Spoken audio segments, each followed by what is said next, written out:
দিল্লির রাস্তায় কোনো পথকুকুর থাকবে না, এমনই নির্দেশ দিয়েছেন আদালত।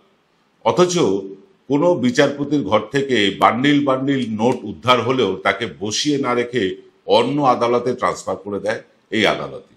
নিজের এজলাসে বসে একজন বিচারপতি রাহুল গান্ধীর রোজগার নিয়ে সম্পূর্ণ অপ্রাসঙ্গিকভাবে প্রশ্ন তুলে সংবাদের শিরোনামে আসতে চান।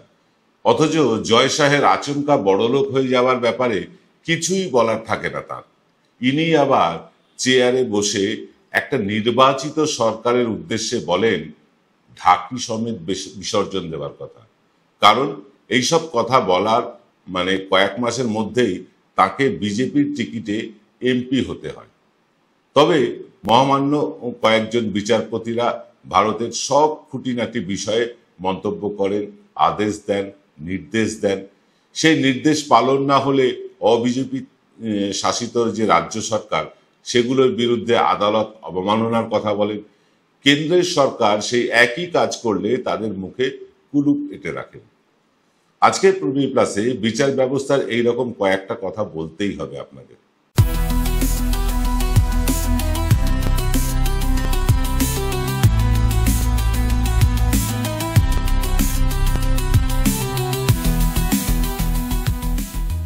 নমস্কার, শুভ সন্ধ্যা। আমি আপনাদের প্রবীর বিশ্বাস। দেখছেন প্রবীর প্লাসের 5টার প্রবচন অনুষ্ঠান। প্রতিদিন সোম থেকে শুক্র আমরা এই প্রবচন অনুষ্ঠান আনি আপনাদের সামনে। এই 5টার প্রবচন ক্রমাগত পপুলার হয়ে চলেছে, জনপ্রিয় হচ্ছে। আমরা কৃতজ্ঞ আপনাদের কাছে। দেখুন, ক্রমাগত বেড়ে চলা পথকুকুর নিয়ে আদালত যে নির্দেশ দিয়েছে তাতে সমাজের পয়সাওয়ালা লোকজন, সেলিব্রিটিদের থেকে বেশ কয়েকজন তারা প্রতিবাদ করছেন। প্রতিবাদের বিভিন্ন ভাষা, কুরুচিকর ভাষাও ভেসে আসছে।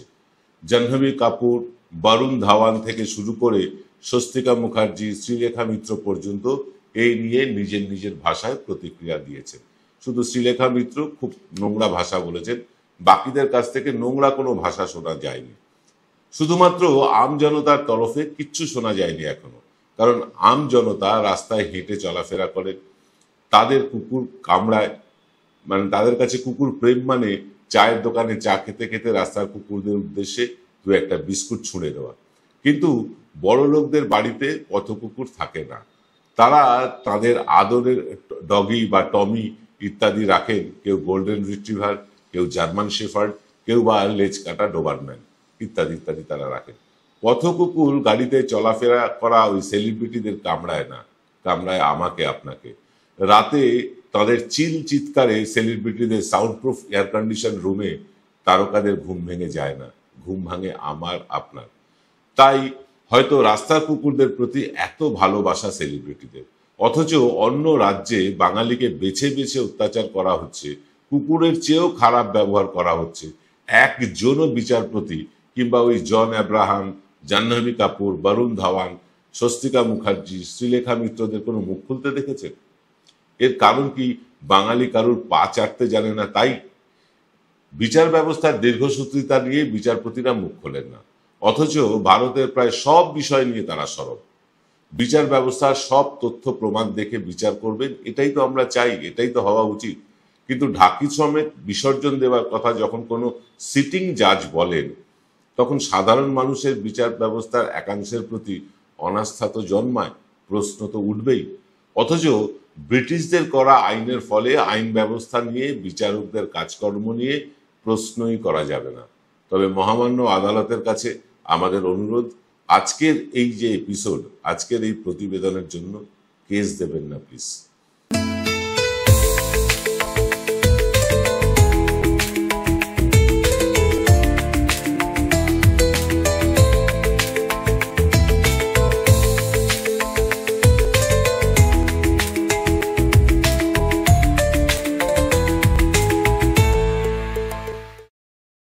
আমরা সমালোচনা করছি আরো উন্নততর বিচার ব্যবস্থা পাবো সেই প্রত্যাশাতেই। আপনাদের নিশ্চয়ই মনে থাকবে, আপনাদের সকলেরই মনে আছে, বেশি দিনকার ঘটনা নয়, একজন বিচারপতি ট্রাফিক জ্যামে ফেসে গিয়ে ধর্মঘটকেই নিষিদ্ধ করে বসেছিলেন। মানুষের আন্দোলনের হাতিয়ার, শেষতম হাতিয়ার হচ্ছে ধর্মঘট বন্ধ ইত্যাদি। সেটাকেই তিনি নিষিদ্ধ করেছিলেন কারণ তিনি জ্যামে ফেসে গিয়েছিলেন। এখন আবার আদালতের যে কাজকর্ম তা লাইভ স্ট্রিমিং দেখা যায়। তাতে যেভাবে বিচারপতিরা, উকিলবাবু আর ওই বিচার প্রার্থীদের ধমকান চমকান, তাতে তাদের বডি ল্যাঙ্গুয়েজ দেখে ব্রিটিশ আমলের যে বিচার ব্যবস্থার বা বিচারকদের রংবাজি ছিল সেই কথা মনে পড়ে যায়। দেশে 22টা স্বীকৃত ভাষা হলেও আদালতের কাজকর্ম আজও কেন ব্রিটিশদের ভাষাতেই হয়, মাইলর্ডেরা এর উত্তর দিতেই চান না। প্রান্তিক মানুষ ইংরেজি বোঝেন না, তাদের সাথেও কেন ইংরেজিতেই কথা বলেন বিচারপতিদের একাংশ? প্রশ্ন উঠছে। তবে অনেক বিচারক আছেন, নিঃসন্দেহে অনেক বিচারক আছেন যারা অনেক বেশি সংবেদনশীল, তারা স্থানীয় ভাষাতেই কথা বলেন, ধৈর্যের সাথে সব কিছু শোনেন, পক্ষ বিপক্ষ শোনেন, তারপরে রায় দেন। কিন্তু কয়েকজনের আচরণ রীতিমতো অভব্য মনে হয় আমাদের। শিক্ষা নিয়োগে দুর্নীতির মামলায় যোগ্য অযোগ্যের বিচার করতে না পেরে শেষমেশ সবার চাকরি খেয়ে নিল আদালত। অথচ এইটা তো বিচার করার দায়িত্ব বিচারালয়ের। কে যোগ্য কে অযোগ্য তারা সিবিআই কে নির্দেশ দেবে বা পুলিশকে নির্দেশ দেবে, তারা বেছে দেবে, বা এসএসসি কে নির্দেশ দেবে। কিন্তু কেউই যোগ্য অযোগ্য বাঁচল না, আর আদালত খেয়ে নিল সবার চাকরি। এটা কেমন বিচার হলো? যারা যোগ্যতার সাথে পরীক্ষা দিয়ে পাশ করেছেন তাদের চাকরিও চলে গেল এক লহমায়, কারণ এই আলাদা করা যায়নি, চাল থেকে কাঁকড়কে আলাদা করা যায়নি, তাই সবাইকে বাতিল করে দেওয়া হলো। রাজ্য সরকারের থেকে রাজ্য সরকারের পান থেকে চুন খসলেই চোখ রাঙিয়ে ওঠেন কেউ কেউ, কন্টেম্পট অফ কোর্ট বা আদালত অবমাননার কথাও বলেন। এগিয়ে রাখা চ্যানেলগুলো সেই দিন সেই মুহূর্তেই হেডলাইন চালায় রাজ্যের গালে আদালতের আরো একটা সপাটে চড় বলে। অথচ আদালতের নির্দেশ সত্ত্বেও যখন 100 দিনের কাজের টাকা কেন্দ্রীয় সরকার গরিব মানুষের গুলোর যে টাকা, পাওনা টাকা, তা আটকে রাখে আদালতের নির্দেশের পরেও, তা নিয়েও কোনো আদালত অবমাননার মামলা হয় না, কোনো বিচার ব্যবস্থা ব্যাপারে মুখ খোলে না, মিডিয়া, বিচার ব্যবস্থা সকলে চুপ করে থাকে। আসলে গরিব মানুষগুলো ভালো থাকুক, দুবেলা দুমুঠো খেতে পাক, যারা তারা যাতে হকের টাকা পেয়ে যান সেই ব্যাপারে কেউ মুখ খুলতে চান না। আমরা যারা ছাপোষা সাধারণ মানুষ, দিন আনতে নুন আনতে দিন ফুরোয়, তাদের শেষ ভরসা ওই আদালত। সেই আদালত যখন নন্দীগ্রামের যে নির্বাচনের ফল, হাই প্রোফাইল মামলা, সেটাকেও বছরের পর বছর ধরে ঝুলিয়ে রাখে, তখন আমাদের মনে বিভিন্ন প্রশ্নের উদ্রেক হয় বই কি।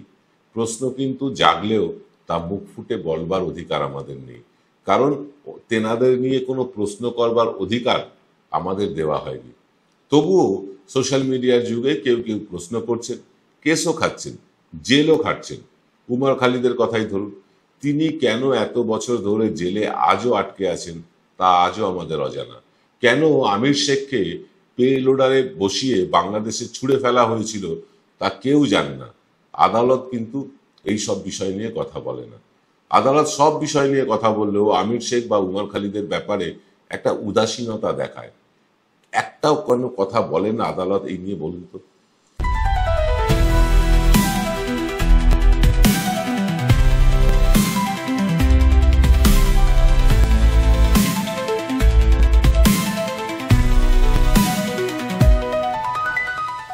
এই কিছুদিন আগেও সিবিআই, ইডি পাইকারি হারে বিরোধী দলের নেতাদের টপাটপ তুলে জেলে ভরছিল, মনে আছে আপনাদের। আদালত পরে বেশিরভাগ ক্ষেত্রেই জামিন মঞ্জুর করেছে, কিন্তু যে মানুষগুলো প্রমাণহীন ভাবে দিনের পর দিন জেলে কাটালেন, নাগরিক সমাজে তাদের সম্মান হারালেন, তাদের এই হেনস্থার কারণে একজনও সিবিআই কিংবা ইডি অফিসারের বিরুদ্ধে শাস্তিমূলক ব্যবস্থা গ্রহণ করতে দেখেছেন? আদালত বলছে যে আধার কার্ড নাগরিকত্বের পরিচয়ক না, দেশের নাগরিকত্ব আধার কার্ড পরিচয় দেয় না। আবার ওই আধার কার্ড না থাকলে পাসপোর্ট হবে না, জমি বাড়ির দলিলে রেজিস্ট্রেশন হবে না। এই নিয়ে আদালতের সোজাসুজি কোনো কথা আমরা এখনো শুনতে পাইনি। সবার কি জমি বাড়ি আছে, পাসপোর্ট আছে? তাদের কি হবে? সরকার নিয়ম করে দেশের মানুষকে আধার কার্ডের সাথে ভোটার কার্ড, কখনো ব্যাংকের পাসবই, কখনো প্যান কার্ডের সাথে যুক্ত করবার জন্য লাইনে দাঁড় করায়, বছর বছর লাইনে দাঁড়াতে হয়।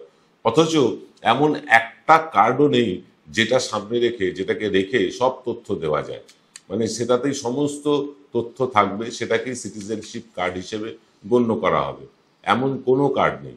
এরকম কোনো নির্দেশ আদালত, কেন্দ্রীয় সরকার কি কেন্দ্রীয় সরকারকে কি দিতে পারে না? এখন তো মাইক্রোচিপের যুগ, ন্যানো চিপের যুগ, তাতে যে কোনো সময় আলাদা আলাদা তথ্য যুক্ত করা যায়। যেমন ধরুন কারুর আধার কার্ড আছে, রেশন কার্ড আছে, তিনি এবার প্যান কার্ড, ভোটার কার্ড বা ড্রাইভিং লাইসেন্স করবেন, তিনি করতেই পারেন। তাকে আলাদা আলাদা কার্ড না দিয়ে, আলাদা প্যান কার্ড, আলাদা রেশন কার্ড, আলাদা ভোটার কার্ড, আলাদা আধার কার্ড, আলাদা ড্রাইভিং লাইসেন্স না করে, মানে একটা কার্ডের চিপের মধ্যেই নতুন নতুন তথ্য কি ভরে দেওয়া যায় না? এটা কি খুব অসম্ভব আজকের দিনে? আদালত এই ব্যাপারে কোনো পদক্ষেপ এখনো পর্যন্ত নিয়েছে বলে আমরা শুনিনি, কোনো সরকারকে নির্দেশও দেয়নি। অথচ রাস্তার কুকুরগুলোকে খাঁচাবন্দি করবার মতন অপ্রয়োজনীয় বিষয়গুলোকে নিয়ে নির্দেশ দিচ্ছে।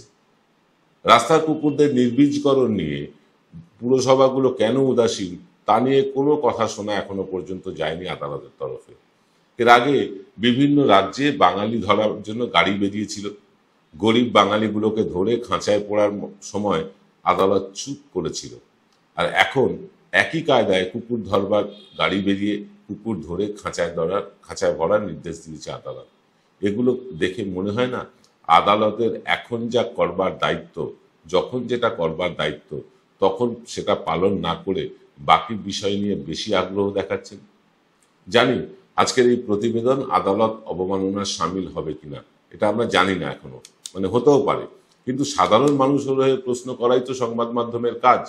আর সে আদালত হোক, প্রশাসন হোক, রাজনৈতিক দলের বড় বড় নেতা নেত্রী হোক, যে কেউ হোক, তাদেরকে প্রশ্ন আমরা করবই।